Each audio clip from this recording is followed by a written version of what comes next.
mi te thi dana chuan re thei kani leinom sa na sum le pai nei lovin an in ha na lei ro lu ka nei lo ka hausa na isu chu an hulo ka engking ma engking chu lal isua mang an la po in alo nai reng tri chun le za in min veng tu ani si amoi ber eng lai pon kalal isua mi te thi dana chuan dam lo kani kadam na chulal isua ani si nat naten ka taksa chunuai mahse kalal pa fak na re adal si ka engking ma engking chulal isua mang an la po in alo nai reng tri chun le za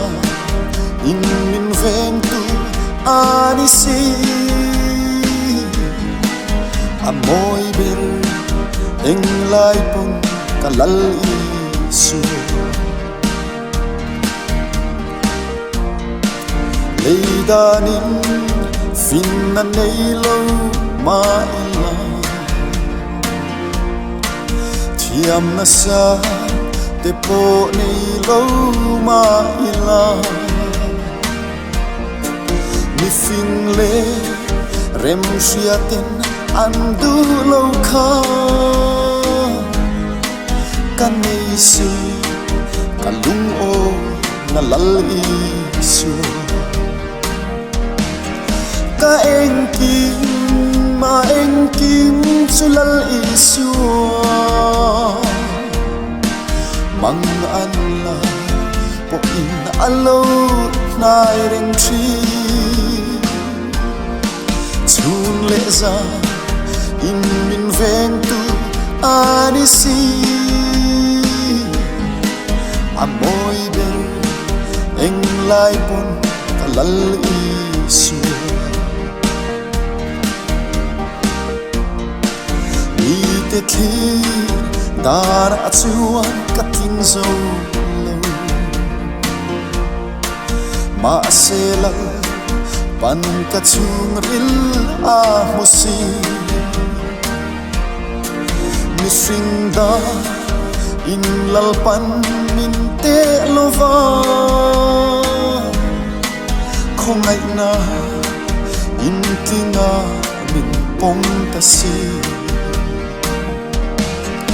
ka engking